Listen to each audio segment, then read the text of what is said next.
সর্বশেষে মূসা আলাইহিস সালাম বললেন যে বনু ইসরাইলকে আমার সাথে যেতে দিবা কিনা সেটা বল। তো এখন যেহেতু অনেক মানুষ মারা যাচ্ছে প্লেগে, সবশেষে গিয়ে মূসা আলাইহিস সালামের কাছে ফিরআউন এবং তার এই যে হামান কারুন যারা যারা ছিল এরা নমনীয় হলো এবং বলল, ঠিক আছে তোমরা বনু ইসরাইলকে নিয়ে এখান থেকে বের হয়ে যাও, মিশরে আমরা আর কোনো আপদ চাই না, তোমরা চলে যাও এখান থেকে। এবার যখন মূসা আলাইহিস সালাম এবং বনু ইসরাইল এখান থেকে বের হয়ে যাচ্ছেন, বলা হচ্ছে তাদের সংখ্যা ছিল প্রায় 30 লক্ষ, কেউ বলেছেন 40 লক্ষ। সংখ্যাটা ফ্যাক্ট না, বনু ইসরাইলের একটা বড় কম ছিল, 10 থেকে 20% মানুষ মিশরের বনু ইসরাইল ছিল। তারা এখন বের হয়ে যাচ্ছেন রাতের অন্ধকার শেষ হয়ে ফজরের সময়। ফেরাউনের মাথায় আবার শয়তানি চাপলো, সে বলল না এদেরকে যেতে দেওয়া যাবে না, যদি চলে যায় ওখানে গিয়ে যদি বিদ্রোহ করে আমাদের উপর হামলা করে, কি করণীয়? ফুল ফোর্স নিয়ে তার যত সেনাবাহিনী ছিল সমস্ত সেনাবাহিনী নিয়ে ফেরাউন মূসা আলাইহিস সালাম এবং তার কওমকে ধাওয়া করা শুরু করলো পিছন থেকে। এবার মূসা আলাইহিস সালাম যাচ্ছেন, তার কওমকে সাথে নিয়ে সামনে পড়ে গেল লোহিত সাগর। কোন সাগর? লোহিত সাগর। আর পিছনে ফেরাউনের বাহিনী। এরকম একটা অবস্থায় মূসা আলাইহিস সালামের কওমের কিছু মানুষ বলেছিল, ইন্না লামুদরাকুন, হে মূসা আমরা তো ধরা পড়ে গেলাম, আমরা তখন যেতে পারবো না, সামনে সাগর পিছনে ফেরাউন। এই সময় মূসা আলাইহিস সালাম একটা কথা বলেছিলেন, এই কথাটা যে বলতে পারবে বিপদের সময় আল্লাহ পাক তার সাথে থাকবেন ইনশাআল্লাহ। মূসা আলাইহিস সালাম বলেছেন কাল্লা, ওইরকম একটা অবস্থা তিনি বলছেন কাল্লা, কখনো নয়, ইন্না রব্বি মাইয়া সাইয়াহদিন, আমার রব আমার সাথে আছেন, তিনি আমাকে পথ দেখাবেন। কথা বুঝতে পারছেন? ব্যাস আল্লাহ পাকের সাহায্য নেমে আসলো, তিনি বললেন লাঠি ছুঁড়ে মারো। লাঠি ছুঁড়ে মারার সাথে সাথেই একটা দুইটা না 12টা রাস্তা হয়ে গেল পানি ভেদ করে, সাগর ভেদ করে। আর এই 12টা রাস্তা দিয়ে, এটা কোনো গাল গল্প নয়, 12টা রাস্তা দিয়ে বনু ইসরাইলের 12টা দল চলে গেল, পার হয়ে গেল। আর ফেরাউন এটা অবাক হয়ে দেখছে। এক পর্যায়ে সেও সিদ্ধান্ত নিল যে আমিও আমার ফোর্স নিয়ে ধাওয়া করব। এই যে সে নামলো লোহিত সাগরের সাথে সাথে পানি আবার আগের জায়গায়। এক মুহূর্তের মধ্যে, মানে একদিনে পুরো ফেরাউন এবং ফেরাউনের যত সেনাবাহিনী আছে একদিনের মধ্যেই শেষ, পৃথিবী থেকে চিরবিদায়। আল্লাহ পাক এত চমৎকার করে কথাটা বলেছেন, কাম তারাকু মিন জান্নাতি ওয়া উয়ুন, তারা কতই না বড় বড় জান্নাত মানে বাগান এবং প্রশ্রবণ পার হয়ে চলে গেল। কুনুজি ওয়া মাকামিন কারীম, কত সুন্দর সুন্দর জায়গা তারা ছেড়ে দিয়ে চলে গেল। এবং তারা ধাওয়া করতে লাগলো ফেরাউন মূসার বাহিনীকে। যখন তারা ডুবে গেল, ফামা বাকাত আলাইহিমুস সামা ওয়াল আরদ, তাদের জন্য আসমান এবং জমিনের কোনো সৃষ্টি এক ফোঁটা চোখের পানিও ফেলে নাই। এটা আপনি সূরা দুখানের মধ্যে পাবেন, আরও বিস্তারিত আছে। তো এই যে ঘটনাটা ঘটেছে, এই ঘটনাটা ঘটেছে মুহররম মাসের 10 তারিখে। কয় তারিখে? এই হচ্ছে সেই ঘটনা যার স্মরণে আমরা মুহররম মাসের 10 তারিখে সওম রাখি। কথা কি বুঝতে পারছেন? এটাই সেই ঘটনা, যেই ঘটনার ফলশ্রুতিতে এটাকে স্মরণীয় করে রাখতে আল্লাহ পাক কিয়ামত পর্যন্ত এই আশুরার সওমটাকে রেখে দিয়েছে। এটা ইহুদিরাও রেখেছে, ইসলাম আসার পূর্বে মানে নবী সাল্লাল্লাহু আলাইহি ওয়াসাল্লামের শরীয়ত আসার পূর্বেও আগের জাতিরাও এটাকে রেখেছিল। নবী সাল্লাল্লাহু আলাইহি ওয়াসাল্লাম এই সওমটাকে রেখেছেন, মুহররম মাসের এই 10 তারিখের সওমটা। এবং তিনি বলেছেন যে আমি আশা করি এই সওম রাখার ফলে 1 বছরের গুনাহ আল্লাহ পাক মাফ করে দিবেন। এবং একজন সাহাবী এসে জিজ্ঞাসা করছিলেন যে কোন মাসের রোজা রমজান মাসের পরে সর্বোত্তম? নবী সাল্লাল্লাহু আলাইহি ওয়াসাল্লাম বলছেন রমজান মাসের পর সর্বোত্তম সওম হচ্ছে মুহররম মাসের সওম। 3-4টা বিষয় নবী সাল্লাল্লাহু আলাইহি ওয়াসাল্লাম কখনো ছাড়তেন না। ফজরের আগে 2 রাকাত সুন্নাত, মাসের 3 দিন রোজা রাখা, আইয়ামে বীজের, তারপরে আপনার আরাফার সওম এবং এই যে মুহররম মাসের সওম। এই সওমগুলো নবী সাল্লাল্লাহু আলাইহি ওয়াসাল্লাম কখনো ছাড়তেন না। আরও এসেছে একটা বর্ণনা, আমি এটা পেয়েছি ফয়জুল কালামের মধ্যে, যে আশুরার সওম রাখার পাশাপাশি ওই দিন যদি আপনি পরিবার বর্গের উপর খরচ করেন, ইনশাআল্লাহ আপনাকে সারা বছর আল্লাহর পক্ষ থেকে রিজিকের প্রশস্ততা দেওয়া হবে ইনশাআল্লাহ। তো পরিবার বর্গের প্রতি আপনি খরচ করতে পারেন। এখন এই যে ঘটনা দেখেন, এই ঘটনার মূল পিছনে গল্প কি? জালেমের ধ্বংস, মাজলুমের মুক্তি, তাই তো? জালেমের ধ্বংস, মাজলুমের মুক্তি, এটাকে স্মরণীয় করে রাখার জন্য আল্লাহ রাব্বুল আলামিন এই আশুরার সওমটাকে রেখেছেন। নবী সাল্লাল্লাহু আলাইহি ওয়াসাল্লাম বলেছেন যে একদিন রাখে, 10 তারিখে সওম রাখে, আমি যদি বেঁচে থাকি ইনশাআল্লাহ আগামী বছর 9 তারিখ বা তারপরে একদিন আগে বা একদিন পরে আমি সওম রাখবো। কোনো বর্ণনা এসেছে একদিন আগে 9 তারিখে সওম রাখবো। তো আমরা দুটো রাখার চেষ্টা করবো। কয়টা? দুটো, হয় 9-10 অথবা 10-11 ইনশাআল্লাহ। আশা করো যে 1 বছরের গুনাহ আল্লাহ পাক মাফ করে দেবেন ইনশাআল্লাহু তাআলা। যে মুসলিম উম্মার বা মুসলিম জাহানের একজন জাতির পিতা আছেন, তার নাম কি? মাশাআল্লাহ, ইব্রাহিম আলাইহিস সালাম। ইব্রাহিম আলাইহিস সালামের 2 জন সন্তান, একজন ইসমাঈল আলাইহিস সালাম, আরেকজন ইসহাক আলাইহিস সালাম। আলোচনা একটু মন দিয়ে শুনতে হবে, কোনো অংশ যদি মিস করে ফেলেন তাহলে হয়তো বুঝতে পারবেন না পরের অংশটা। আবুল আম্বিয়া ওয়াল মুরসালিন, অর্থাৎ নবীগণের পিতা ইব্রাহিম আলাইহিস সালামের 2 জন সন্তান। একজন সন্তানের নাম ইসমাঈল আলাইহিস সালাম, আরেকজনের নাম ইসহাক আলাইহিস সালাম। ইসমাঈল আলাইহিস সালাম জন্ম নিয়েছেন হাজেরা আলাইহিস সালামের গর্ভে। আর হাজেরা আলাইহিস সালামকে রেখে আসা হয়েছে কোথায়? মক্কায়। তো এখান থেকে ইসমাঈল আলাইহিস সালামের বংশ চলতে চলতে এক পর্যায়ে এই বংশে সর্বশেষ এবং চূড়ান্ত নবী মুহাম্মদ সাল্লাল্লাহু আলাইহি ওয়াসাল্লামের জন্ম হয়। ঠিক আছে, তাহলে আমরা হচ্ছি বনু ইসমাঈল। ইসমাঈল আলাইহিস সালামের বংশের পুরো সিলসিলায় একজন নবী পাওয়া যায়, তিনি হচ্ছেন আমাদের নবী মুহাম্মদ রাসূলুল্লাহ সাল্লাল্লাহু আলাইহি ওয়াসাল্লাম। আর আরেকজন সন্তান ইব্রাহিম আলাইহিস সালামের, তার নাম কি? ইসহাক আলাইহিস সালাম। ইসহাক আলাইহিস সালাম জন্মগ্রহণ করেছেন সারা আলাইহিস সালামের গর্ভে। ইসমাঈল আলাইহিস সালামের দ্বিতীয় স্ত্রী, আসলে তিনিই প্রথম স্ত্রী ছিলেন, আরেকজন স্ত্রী তো হাজরা আলাইহিস সালাম, তিনি পরবর্তীতে এসেছেন। প্রথমে তিনিই ছিলেন, সারা আলাইহিস সালামই প্রথম স্ত্রী। তো তার গর্ভে জন্ম লাভ করেন ইসহাক আলাইহিস সালাম। আমরা বুঝতে পারলাম যে নবীগণের একাধিক স্ত্রী ছিল। পশ্চিমা সভ্যতা আমাদেরকে শিখিয়েছে যে একজন সৎ ব্যক্তির একটাই স্ত্রী থাকতে পারে। একজন চরিত্রবান এবং সৎ ব্যক্তির একজন স্ত্রী থাকতে পারে, যার একাধিক স্ত্রী আছে তার চরিত্র ভালো না। এটা পশ্চিমারা আমাদেরকে শিখিয়েছে। এবং পশ্চিমা গোলক ধাঁধায় যারা নিজেদের দর্শন হারিয়ে ফেলেছে তারাও এই মতাদর্শে বিশ্বাস করে। তবে তারা এটা বিশ্বাস করে যে একজন স্ত্রী থাকলেও একাধিক মেয়ের সাথে শারীরিক সম্পর্ক রাখা ভালো। আর ইসলাম বিশ্বাস করে যে যদি কারোর সাথে শারীরিক সম্পর্ক রাখতেই হয় তাকে স্ত্রীর মর্যাদা দিতে হবে। তো যাই হোক, ইব্রাহিম আলাইহিস সালামের 2 জন স্ত্রী ছিলেন। সারা আলাইহিস সালামের গর্ভে ইসহাক আলাইহিস সালাম জন্মলাভ করেন, এবং সেটা অনেক দেরিতে, অনেক বয়স হওয়ার পরে, বার্ধক্যে উপনীত হওয়ার পরে। তো ইসহাক আলাইহিস সালামের ছেলের নাম হচ্ছে ইয়াকুব আলাইহিস সালাম। তারা থাকতেন শামে। আর ইসমাঈল আলাইহিস সালাম তারা থাকতেন মক্কায়। 2টা জায়গা আপনি চিনতে পারছেন। আরেকটা হচ্ছে মক্কা। মক্কা ইসমাঈল আলাইহিস সালাম, যার সিলসিলায় মুহাম্মদ সাল্লাল্লাহু আলাইহি ওয়াসাল্লাম, আমরা যার উম্মত। আর ওই যে শাম দেশ, সিরিয়া, জর্ডান, লেবানন, এই জায়গাটাকে বলা হয় শাম। ইসহাক আলাইহিস সালাম যিনি সারা আলাইহিস সালামের গর্ভে জন্ম নিয়েছেন। ঠিক আছে, ওকে। এবার ইসহাক আলাইহিস সালামের পরবর্তী জেনারেশন, তার নাম হচ্ছে ইয়াকুব আলাইহিস সালাম। আর ইয়াকুব আলাইহিস সালামের আরেকটা নাম হচ্ছে ইসরাইল। কি নাম? ইসরাইল।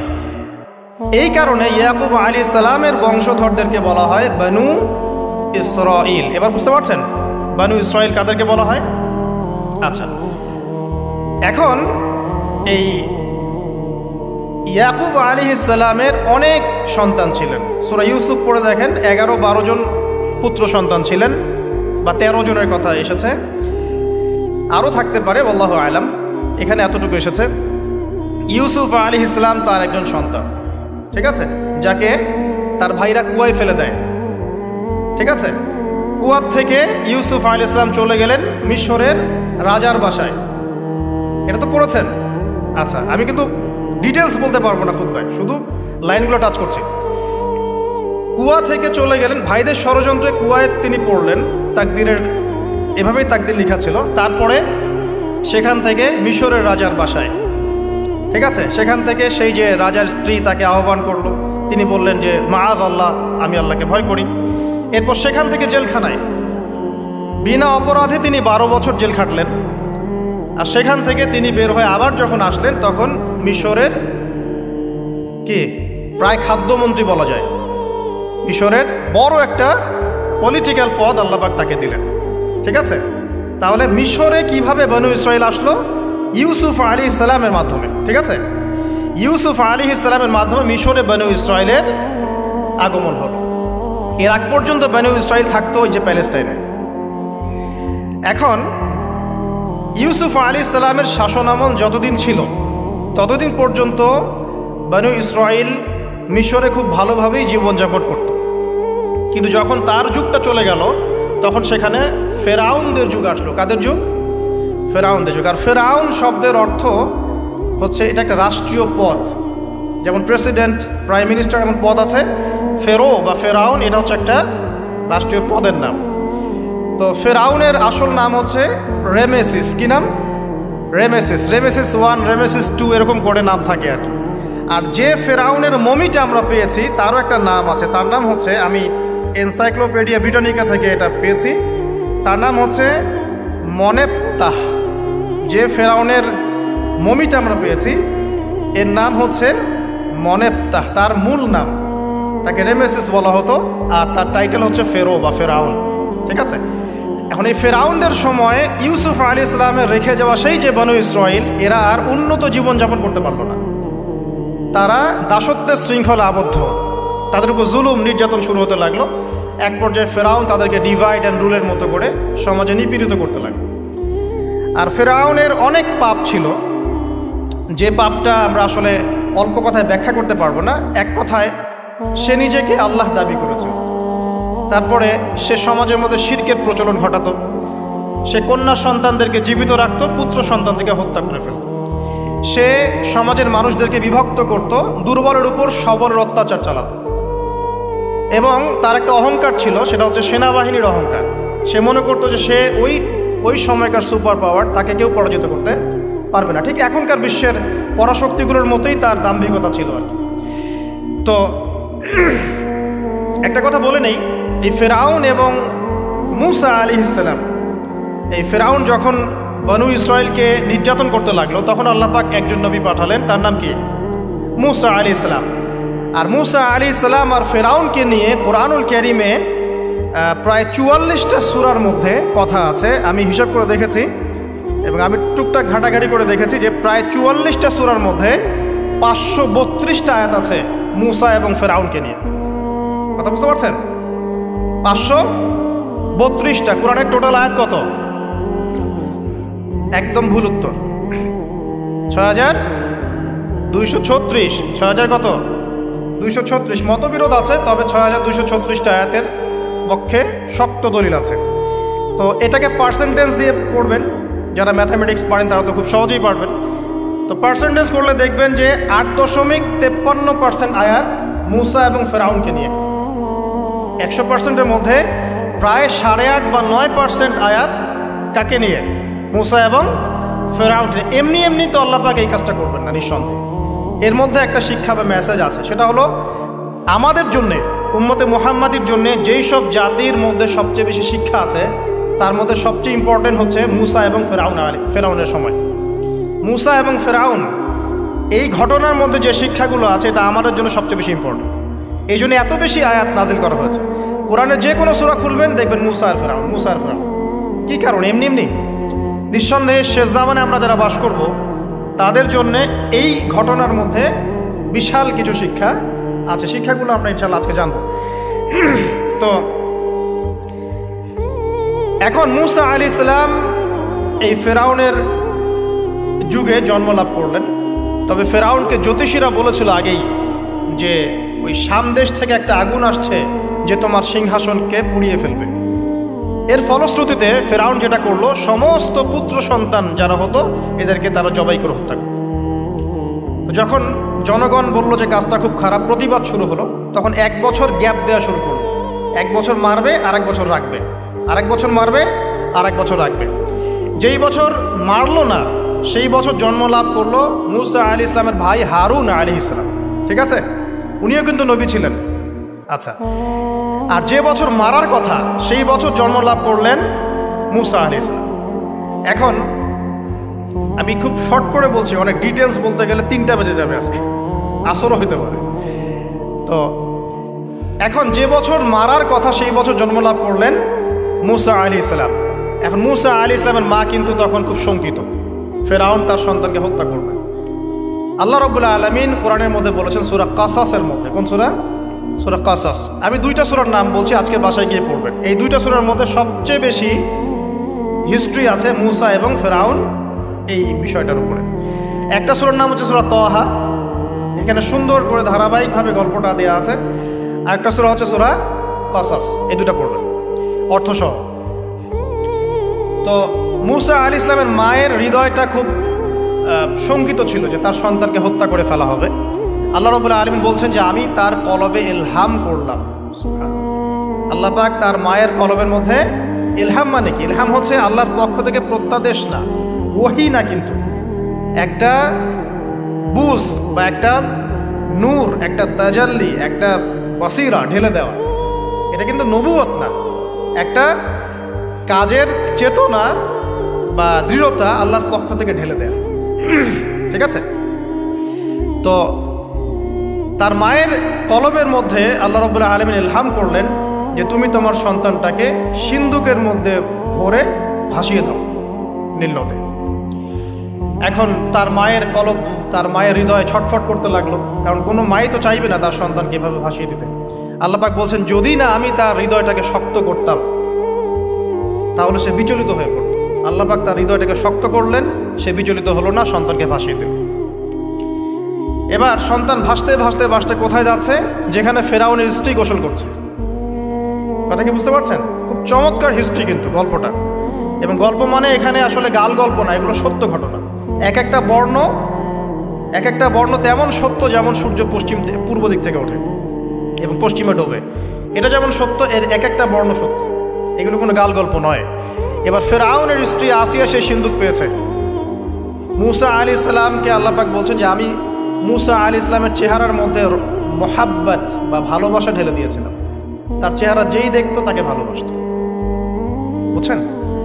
ভালোবাসা ঢেলে দিয়েছে।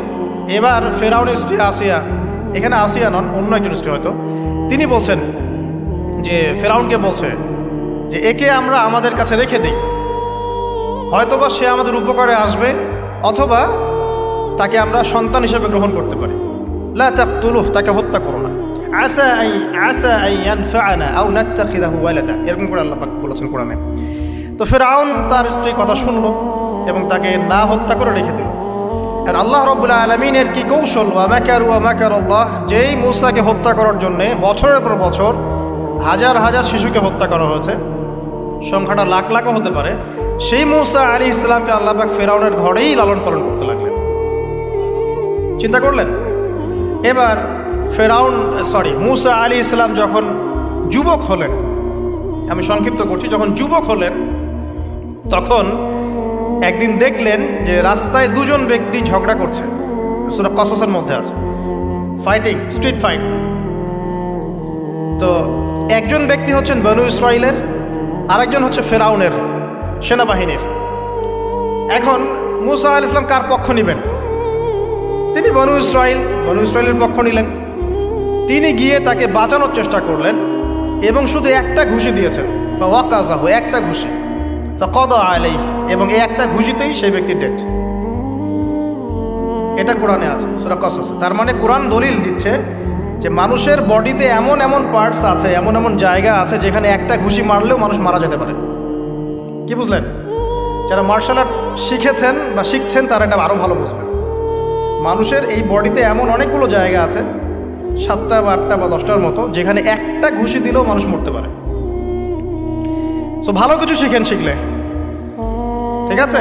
টিকটক প্রজন্ম না হয়ে আর এই মোবাইলে লুডো না খেলে ভালো কিছু শেখেন, ইনশাআল্লাহ কাজে দিবে। আত্মরক্ষা শেখা খারাপ? আচ্ছা, তো তবে দাড়ি টুপি নিয়ে শিখতে যান না, সমস্যায় পড়তে পারেন। তো এখন একটা ঘুষিতে সে ব্যক্তি মারা গেল।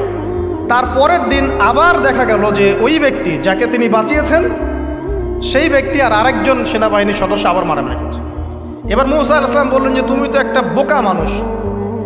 এবার সে আবার চড়াও হতে শুরু করলো মূসা আলাইহিস সালাম, কিন্তু এবার একজন ব্যক্তি এসে তাকে বললেন যে গতকাল তুমি কিন্তু একজনকে হত্যা করেছো এক ঘুষি, আজকে আবার তুমি এই কাজ করতে যাচ্ছ, তুমি তো এখানে স্বৈরাচারের মতো আচরণ করছো।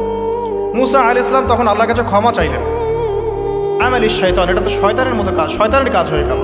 রব্বিক ফিরলি, আল্লাহ আমাকে মাফ করে দিন। ফাগফার আল্লাহ, আল্লাহ পাক বলছেন আমি তাকে মাফ করে দিলাম। তিনি তো ইচ্ছাকৃতভাবে করেন নাই, করেছেন আনইনটেনশনালি, এটা হয়ে গেছে। কিন্তু এখন ফেরাউন মূসা আলাইহিস সালামকে ধাওয়া করতে শুরু করলো, কারণ ফেরাউনের দৃষ্টিতে মূসা আলাইহিস সালাম একটা মার্ডার করেছে তার দৃষ্টিতে, কিন্তু মূসা আলাইহিস সালাম তো আর এটা করেন নাই, ইচ্ছা করে এটা হয়নি, অ্যাক্সিডেন্টলি হয়ে গেছে। এখন মূসা আলাইহিস সালামকে এক ব্যক্তি এসে বলল তুমি এখান থেকে তাড়াতাড়ি পালাও, এই মিশরে থাকলে ফেরাউন তোমাকে ধরে এখন শাস্তি দিবে। এখন মূসা আলাইহিস সালাম বাধ্য হয়ে মিশর থেকে চলে যাচ্ছেন কোথায়? মাদিয়ান। কোন জায়গা? মাদিয়ান। এটাও আরবের মধ্যে একটা জায়গা, যেই জায়গার নবী হচ্ছেন শুআইব আলাইহিস সালাম। কি নাম? আচ্ছা, এবার শুআইব আলাইহিস সালামের সেই কওমে মূসা আলাইহিস সালাম গেলেন, না খাবার আছে, না পানি, না কাপড়, কিছুই নাই, একদম রিক্ত হস্ত। সেখানে গিয়ে তিনি দেখলেন যে এমনই একটা জলাশয়, হয়তোবা আল্লাহ ভালো জানেন, সেই জলাশয়ের কাছে কিছু মানুষ পানি পান করাচ্ছে গবাদি পশুদেরকে। আমি কি বুঝাতে পারছি? আচ্ছা, তো দূরে দুজন মেয়ে দাঁড়িয়ে আছে, এই দুজন মেয়ে অনেকক্ষণ থেকে দাঁড়িয়ে আছে, তারা পানি পান করতে পারছে না। মূসা আলাইহিস সালাম অনেকক্ষণ থেকে অবজার্ভ করছেন যে মেয়ে দুটো পানি পান করাতে পারছে না গবাদি পশুদেরকে। তিনি প্রথমে একটু অস্বস্তি বোধ করলেন, তারপরে আবার গেলেন তাদের কাছে, গিয়ে বললেন কি সমস্যা। তখন সেই মেয়েরা বলল যতক্ষণ পর্যন্ত আমার কওমের লোকেরা এখান থেকে সরে যায় না ততক্ষণ আমরা পানি পান করাতে পারি না, কারণ আমরা দুর্বল, মেয়ে মানুষকে টাইম দিচ্ছে না আর কি। এদিকে আমাদের বাবা অত্যন্ত বৃদ্ধ মানুষ, বাসায় পড়ে আছেন একা। তখন মূসা আলাইহিস সালাম যুবক ছিলেন এবং তিনি কিন্তু শক্তিশালী ছিলেন, কওয়িউন আমিন, বিশ্বস্ত এবং শক্তিশালী। ওই যে এক ঘুষিতে মানুষ মারা মানুষ, কি মনে করছেন? তো তিনি এবার ওই গবাদি পশুদেরকে নিয়ে এসে পানি পান করালেন। পানি পান করিয়ে তিনি একটা গাছের ছায়ায় গিয়ে বসলেন। এই প্রত্যেকটা কথা কিন্তু কোরআনে আছে, প্রতিটা কথাই। সূরা কসস পড়েন, সূরা তাহা পড়েন। গাছের ছায়ায় বসে তিনি একটা দোয়া করছেন, এবার হাত উঁচু করে দোয়া করছেন, রব্বি, হে আমার প্রতিপালক, ইন্নী লিমা আনজালতা ইলাইয়া মিন খায়রিন ফাকির। হে আল্লাহ, আপনি আমার প্রতি যে রহমত বা যে করুণা বর্ষণ করবেন এর জন্য আমি ফকির হয়ে বসে আছি। দোয়ার ভাষাটা শুনছেন? আল্লাহ, আপনি আমার প্রতি যে করুণা বর্ষণ করবেন আমি এর জন্য ফকির হয়ে বসে আছি। তো প্রত্যেকটা নেক কাজ করার পরে এরকম দোয়া করা সুন্নাত, দোয়া কবুল হয়ে যাবে ইনশাআল্লাহ। দোয়া সাথে সাথে কবুল হয়ে গেল। এখন ওই দুইজন মেয়ের মধ্যে একজন মেয়ে হেঁটে হেঁটে আসছে। ওই মেয়ে কিভাবে হেঁটে এসেছে সেটাও কোরআন বলেছে, কিভাবে হেঁটে এসেছে সেটাও কোরআনে বলেছে সূরা কসসের মধ্যে। সূরা কসসে আল্লাহ পাক বলছেন ওই দুইজন মেয়ের মধ্যে একজন হেঁটে হেঁটে আসলো লাজুক পায়ে। কেমন পায়ে? লাজুক পায়ে। যেই চলাফেরা আপনি এখনকার মেয়েদের মধ্যে দেখতে পারবেন না। এখনকার মেয়েদের হাঁটার মধ্যে লজ্জা আছে, লজ্জাশীলতার সাথে লাজুক ভঙ্গিতে সেই মেয়ে হেঁটে হেঁটে আসলো। আল্লাহ পাক সেই কথাটাও কোরআনে বলছে। এখনকার যে পশ্চিমা সংস্কৃতির অনুকরণ করে যে মেয়েরা, এদের মধ্যে আপনি এই ভাবটা পাবেন। তাদের হাঁটা দেখলে আপনি মনে হবে লজ্জা আছে ভিতরে কোনো। এই বিষয়টা নিয়ে খুব ভাবছিলাম। দেখেন সূরা আরাফের মধ্যে আল্লাহ পাক বলেছেন শয়তান তোমাদের পিতা এবং মাতাকে জান্নাত থেকে বের করে দিয়েছে, তোমরা শয়তান সম্পর্কে সতর্ক থেকো। যখন জান্নাত থেকে বের হয়ে যাবেন তার আগে যখন তারা ওই যে গাছের কাছে গিয়েছেন, সর্বপ্রথম যে ঘটনা ঘটেছে সেটা হলো গায়ের কাপড় খুলে গেছে। কথা বুঝতে পারছেন না? ওই ফলের কাছে যাওয়ার পর সর্বপ্রথম যে ঘটনা ঘটেছে জান্নাতে, নিজেদের গায়ের কাপড় খুলে গিয়েছে। এরপরে গাছের ছাল এবং গাছের যে বড় বড় পাতা জান্নাতের, এগুলো দিয়ে তারা লজ্জাস্থান ঢাকা শুরু করেছিলেন। এটাও কোরআনে আছে। এখন আল্লাহ পাক যখন নামিয়ে দিচ্ছেন দুনিয়াতে, আদম সন্তানদেরকে আল্লাহ পাক বলছেন যে তোমরা শয়তান সম্পর্কে সতর্ক থেকো, শয়তান কিন্তু তোমাদের পিতা মাতার কাপড় খুলে নিয়েছিল। কথা বুঝতে পারছেন? এখন খেয়াল করে দেখেন যে কাপড় খুলে নেওয়া দরকার হচ্ছে না, মানুষ অটোমেটিক কাপড় খুলে দিচ্ছে। কথা কি বুঝতে পারছেন? মনে করে একটা এক্সাম্পল দিই, আল্লাহ না করুক, ধর এই মাঠের মধ্যে 1,00,000 মানুষকে জড়ো করে এই মাঝখানে শহীদ মিনারের কাছে যদি আপনাকে কেউ জোর করে 10 জন মানুষ ধরে কাপড় খুলতে চায়, আপনার কেমন লাগবে? চিন্তা করেন, পুরুষ হিসেবে চিন্তা করেন, মহিলার কথা বাদ দেন। আপনি তো পুরুষ, আমাদের কি ভালো লাগবে? আমাদেরকে যদি বলে যে মেরে ফেলবো অথবা কাপড় খুলতে হবে, কোনটা নিবা? আপনি বলবেন হয়তো মেরে ফেলতাও ভালো, তাই না? তাহলে ওই মানুষদের কথা চিন্তা করেন যারা ইচ্ছায় স্বেচ্ছায় লক্ষ লক্ষ মানুষের সামনে কাপড় খুলে ফেলছে। কেউ বাধ্য করছে না, কোনোভাবেই কেউ বাধ্য করছে না, নিজের ইচ্ছায় পুরুষ না নারী কাপড় খুলে ফেলছে। মিউজিক ইন্ডাস্ট্রি বলেন, ফিল্ম ইন্ডাস্ট্রি বলেন, এই যে এখনকার যে শোজগুলো বলেন, হাওয়ায় তো মারতেছে দেশ এখন, তাই না? তো এই যে বিষয়গুলো দেখছেন, গেট আপ, ড্রেস কোড, মানুষ কি এটাকে জোর করে খুলে নিয়েছে গা থেকে? ইচ্ছা করে খুলে দিয়েছে। তাহলে এদের অবস্থান চিন্তা করেন যে এদেরকে কার সাথে তুলনা করবেন আপনি এখন? যদি বলেন পশুর সাথে, আমি বলবো তুলনা ঠিক হয়নি, কারণ কোনো পশুও নগ্ন চলে না। চলে? কোনো পশু নগ্ন চলে না। তুলনা একটা জাতির সাথে করতে পারেন। ওই যে ব্রাজিলের আমাজন জঙ্গল আছে, ওখানে দেখবেন যারা সমাজ থেকে টোটালি ডিটাচড, জানে না কাপড় কেমন করে পরতে হয়, সভ্যতা কি, সংস্কৃতি কি, ন্যায় কোনটা অন্যায় কোনটা, ওদের গেট আপগুলো দেখবেন, এদের গেট আপগুলো দেখবেন সেম। তাহলে এদের আদর্শ কোথায়? আল্লাহ পাক সূরা আরাফে বলছেন, শয়তান থেকে সতর্ক থেকো, তোমাদের পিতামাতার কিন্তু তারা কাপড় খুলে ফেলেছিল শয়তান, তোমাদের কাপড় যেন শয়তান খুলতে না পারে, আল্লাহ পাক সতর্ক করেছেন। আর এখন আপনি খেয়াল করে দেখবেন, জোর করে না, স্বেচ্ছায় মানুষ কাপড় খুলে ফেলছে, এবং তারা পুরুষ না নারী। তো যে জায়গায় আসছিলাম, ওই মেয়ের হেঁটে আসাটা আল্লাহ রাব্বুল আলামিন ব্যাখ্যা করেছেন। সেই মেয়ে, 2 জন মেয়ের একজন মেয়ে হেঁটে হেঁটে আসছে মূসা আলাইহিস সালামের কাছে লাজুক ভঙ্গিতে, লজ্জায় মুখ নত করে, লজ্জাশীলতার সাথে এসে বলছেন যে আমার বাবা আপনাকে ডাকছে। তার বাবাকে? শুআয়ব আলাইহিস সালাম, আমার বাবা আপনাকে ডাকছে। এবার তিনি গেলেন শুআয়ব আলাইহিস সালামের কাছে, গিয়ে তার কিসসা বা কাহিনীটা বললেন। শুআয়ব আলাইহিস সালামও কিন্তু একজন নবী এবং জবরদস্ত নবী। বলে রাখি, শুআয়ব আলাইহিস সালামের কওম সর্বপ্রথম সেই কওম যাকে ভূমিকম্প দিয়ে ধ্বংস করা হয়েছিল। সর্বপ্রথম পৃথিবীতে ভূমিকম্প দিয়ে যে কওমকে ধ্বংস করে দেওয়া হয়েছে সেটা হচ্ছে শুআয়ব আলাইহিস সালামের কওম। আর 3টা বড় বড় ভূমিকম্প আমাদের সামনে অপেক্ষা করছে শেষ জামানায়। 3টা হবেই, একটা পৃথিবীর পশ্চিম দিকে, একটা পৃথিবীর পূর্ব দিকে। আর পূর্ব দিক বলতে কিন্তু আমাদের দিক, Indonesia, Malaysia, Bangladesh, Pakistan, Sri Lanka, India, এই পুরো জায়গা হচ্ছে পূর্ব দিক। আর পশ্চিমা সভ্যতা তো বোঝেন পশ্চিম কোন দিকে। আর একটা হবে পৃথিবীর মাঝখানে। মাঝখান কোনটা? এই যে জাজিরাতুল আরব, এখানে একটা হবে। এটা হবেই, কোনো বিজ্ঞানী ঠেকাতে পারবে না। তো শুআয়ব আলাইহিস সালামের কওম সেই কওম যাকে ভূমিকম্প দিয়ে ধ্বংস করা হয়েছিল। তো এখন মূসা আলাইহিস সালাম তার কাছে গিয়ে তার ঘটনাগুলো বললেন। শুআয়ব আলাইহিস সালাম তাকে বললেন, ঠিক আছে, আমার মেয়ের একটা দাবি। আমার মেয়ে বলেছে যে তুমি হচ্ছ বিশ্বস্ত এবং শক্তিশালী, তোমাকে যেন আমি আমার কাজে নিয়োগ করি। আসলে মেয়ে বাবাকে ইঙ্গিত একটা মানে মনের ভাব ব্যক্ত করেছে আর কি। তখন তার বাবা সেই ভাবটা বুঝতে পেরেছেন। তিনি বলেছেন, ঠিক আছে, আমি আমার এই মেয়ের সাথে তোমাকে বিয়ে দিব। শর্ত কি? শর্ত হচ্ছে তোমাকে 8 বছর আমার এখানে কাজ করতে হবে। 8 বছর? কত বছর? 8 বছর কাজ করার বিনিময়ে আমি তোমাকে আমার মেয়ের সাথে বিয়ে দিচ্ছি। আর যদি তুমি চাও তাহলে 10 বছর পূর্ণ করতে পারো। ঠিক আছে? তো মূসা আলাইহিস সালাম বলেন, ঠিক আছে, আমাদের মাঝে আল্লাহ পাক সাক্ষী হিসেবে যথেষ্ট। এবার সেখানে মূসা আলাইহিস সালাম তার সংসার শুরু করলেন। 10 বছর অতিবাহিত হলো। তারপরে এখন মিশরে ফিরে যাওয়ার পালা। মূসা আলাইহিস সালাম তার স্ত্রীকে নিয়ে কোথায় যাচ্ছেন এখন? মিশর, তার হোম টাউন। ঠিক আছে, মাদারল্যান্ড। কিন্তু যাত্রা পথে তুয়া উপত্যকায় বিভিন্ন কিতাবে এসেছে তার স্ত্রীর প্রসব বেদনা শুরু হয়। তখন তিনি আগুন তালাশ করতে থাকেন। আগুন তালাশ করতে করতে আস্তে আস্তে তিনি এমন একটা জায়গার দিকে চলে যান, তুয়া উপত্যকায়, যেখানে দেখেন যে গাছের উপর আগুন জ্বলছে। এবং তখন আগুনকে ফলো করতে করতে হঠাৎ তিনি এক গায়েবী আওয়াজ শুনতে পান। আওয়াজটা হচ্ছে এমন, আমি একটু পড়ে শোনাই। আওয়াজটা হচ্ছে এমন যে, ইন্নী আনা রব্বুক ফাখলা'না আলাইক ইন্নাকা বিল ওয়াদিল মুকদ্দাস তুয়া। এই আওয়াজটা আল্লাহ পাকের। কার আওয়াজ? সুবহানাল্লাহ। আল্লাহ পাক মূসা আলাইহিস সালামের সাথে কথা বলছেন এই জায়গায়। আল্লাহ পাক বলছেন নিশ্চয়ই আমি তোমার রব, তোমার জুতা খুলে ফেলো, কারণ তুমি একটা পবিত্র উপত্যকায় আছো। চিন্তা করতে পারেন? ওয়া আনা ইখতারতুকা, এবং আমি তোমাকে বাছাই করেছি হে মূসা, ফাসতামি' লিমা ইউহা, তুমি খুব মনোযোগ দিয়ে শোনো, আমি তোমার কাছে যা ওহী করছি এটা মনোযোগ দিয়ে শোনো। ইন্নানি আনা আল্লাহ, নিশ্চয়ই আমি আল্লাহ। আল্লাহ বলছেন ইন্নানি আনা আল্লাহ, নিশ্চয়ই আমি আল্লাহ। লা ইলাহা ইল্লা আনা, আল্লাহ বলছেন আমি ছাড়া কোনো ইলাহ নেই। ফা'বুদনি, আমার ইবাদত করো।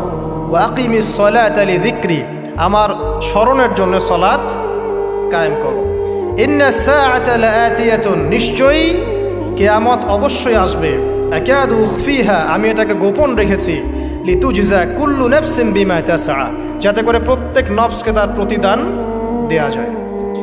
ফালা ইয়াসুদ্দান্নাকা আনহা মান লা ইউমিনু বিহা ওয়াত্তাবা হাওয়াহু ফাতারদা, যারা প্রবৃত্তির অনুসরণ করে তারা যেন তোমাকে এই বিষয়টার প্রতি ঈমান আনা থেকে দূরে রাখতে না পারে। আল্লাহ পাক এই পর্যন্ত বললেন।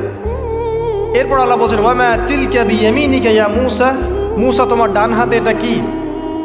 মূসা আলাইহিস সালাম বলছেন যে ক্বালা হিয়া আসায়া, এটা আমার লাঠি। তার সাথে কি ছিল? একটা লাঠি।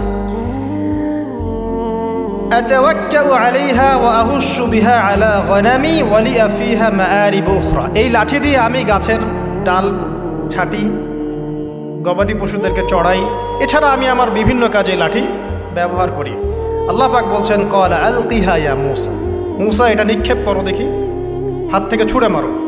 মূসা আলাইহিস সালাম ছুঁড়ে মারলেন। ফাআলকাহা, তিনি ছুঁড়ে মারলেন। ফাইদা হিয়া হাইয়াতুন তাসআ, সাথে সাথে লাঠিটা ছোটাছুটি শুরু করলো সাপের মতো। অন্য সূরায় আছে এই দৃশ্য দেখার সাথে সাথে মূসা আলাইহিস সালাম উল্টা দিকে দৌড় দিয়েছিলেন। স্বাভাবিক, ভয় পাওয়া স্বাভাবিক। তো তখন আল্লাহ পাক বলেছিলেন যে তুমি ভয় পেও না, আমার কাছে নবীগণ ভয় পায় না। ঠিক আছে, অন্য সূরায় এগুলো আছে, আমি শর্ট করে বলছি।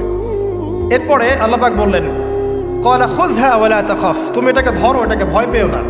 সানুঈদুহা সিরাতাহাল উলা, তুমি ধরা মাত্রই সেটা আবার লাঠিতে রূপান্তরিত হবে। আরেকটা কাজ করো, ওয়াদমুম ইয়াদাকা ইলা জানাহিক, তোমার হাতটাকে বগলের নিচে নিয়ে যাও। তাখরুজ বাইদা মিন গায়রি সু, এটাকে বের করো, তারপর দেখবে এটা স্বচ্ছ আলো প্রদান করবে। সুবহানাল্লাহ, বগলের মধ্যে হাত নিয়ে আসো, হাতটাকে বের করো, দেখবে হাত থেকে স্বচ্ছ আলো বের। এই দুইটা মুজিজা আল্লাহ পাক তাকে দিলেন। আয়াতুল উখরা, এটা আরেকটা নিদর্শন। তো এখানে কি হলো? মূসা আলাইহিস সালাম নবুয়ত পেলেন। Shortcut key? মূসা আলাইহিস সালাম কি পেলেন? নবুয়ত পেলেন। নবুয়ত পাওয়ার সাথে সাথে আল্লাহ পাক তাকে দুটো মুজিজা দিলেন। একটা হচ্ছে লাঠি, আরেকটা কি? হাত বগল থেকে বের করলেই কি হবে? আলো বের হয়ে যাবে। এবার তার ডিউটি কি? আল্লাহ পাক ডিউটি দিচ্ছেন তাকে যে ইযহাব ইলা ফিরআউন ইন্নাহু তাগা, এবার তোমার কাজ হচ্ছে তুমি ফেরাউনের কাছে যাবে, কারণ ফেরাউন সীমা লঙ্ঘন করেছে। তখন মূসা আলাইহিস সালাম বললেন রব্বি ইশরাহ লি সদরি, আল্লাহ আমার বক্ষটাকে প্রশস্ত করে দিন। মানে আমার তো সেখানে যাওয়ার সাহস হচ্ছে না, আমি তো সেখানে ওদের দৃষ্টিতে একজন খুনের আসামি, ওদের দৃষ্টিতে ওরা তো আমাকে পেলে হত্যা করে ফেলবে। আল্লাহ পাক বলছেন কেল্লা, কখনো না, তারা তোমাকে হত্যা করতে পারবে না। তখন তিনি দোয়া করছেন আল্লাহ আমার হৃদয়টাকে প্রশস্ত করে দিন, ওয়া ইয়াসসির লি আমরি, আমার কাজকে সহজ করে দিন। ওয়াহলুল উকদাতাম মিন লিসানি, আমার লিসান, আমার জিহ্বায় জড়তা আছে আল্লাহ, এটাকে দূর করে দিন। ইয়াফকাহু কওলি, যাতে মানুষ আমার কথা বুঝতে পারে। এই দোয়া করলেন, কবুল হয়ে গেল। এবং আরও দোয়া করলেন যে ওয়াজআলি ওয়াজিরাম মিন আহলি, আমার পরিবারের মধ্য থেকে একজন ওজির দেন। ওজির মানে সহায়ক, যেটা হচ্ছেন হারুন আলাইহিস সালাম, যাতে করে আমরা কি করতে পারি? বেশি বেশি আমরা জিকির করতে পারি এবং আমাদের কাজ সহজ হয়। আল্লাহ রাব্বুল আলামিন তার ভাই হারুন আলাইহিস সালামকেও নবুয়ত দান করলেন। দুজন মিলে এখন আল্লাহ পাক বলছেন ইযহাবা ইলা ফিরআউন, তোমরা দুজন ফিরআউনের কাছে যাও। ইন্নাহু তাগা, সে সীমা লঙ্ঘন করেছে। তবে ফাকুলা লাহু কাওলাল লাইয়িনা, তার সাথে নরম সুরে কথা বলো। লাআল্লাহু ইয়াতাযাক্কারু আও ইয়াখশা, হয়তোবা সে উপদেশ গ্রহণ করবে অথবা আল্লাহকে ভয় করতে পারে। তো ডিউটি দেয়া হলো যে তোমাদের কাজ এখন এটা, এবং তোমাদের ভয় পাওয়ার কোনো কারণ নাই, সে তোমাদের কোনো ক্ষতি করতে পারবে না। তার কাছে যাও, মুজিজা দেখাও, আল্লাহর দিকে দাওয়াত দাও, লা ইলাহা ইল্লাল্লাহ। যদি সে দাওয়াত কবুল করে আলহামদুলিল্লাহ, যদি না করে তাহলে আমি আল্লাহ তার জন্যে যথেষ্ট। এবার শর্ট করে নিয়ে আসি, মূসা আলাইহিস সালাম সেখানে গেলেন, যাওয়ার পরে ফিরআউনকে দাওয়াত দিলেন। তো ফিরআউন বলছে ক্বালা ওয়ামা রাব্বুকুমা ইয়া মূসা, কোন রবের কথা বলছো? তো মূসা আলাইহিস সালাম ব্যাখ্যা করলেন আমি সেই রবের কথা বলছি যে রব আসমান সৃষ্টি করেছেন, জমিন সৃষ্টি করেছেন, যেভাবে তাওহীদের দাওয়াত দিতে হয় সব দিলেন। এরপরেও ফেরাউন সেটা গ্রহণ করলো না। তখন মূসা আলাইহিস সালাম বললেন, যদি আমি তোমাকে কোনো বড় নিদর্শন দেখাই তারপরেও কি বিশ্বাস করবে না? তখন ফেরাউন বলল যে দেখাও দেখি। তখন তিনি লাঠি ছুঁড়ে মারলেন, সাপ হয়ে গেল।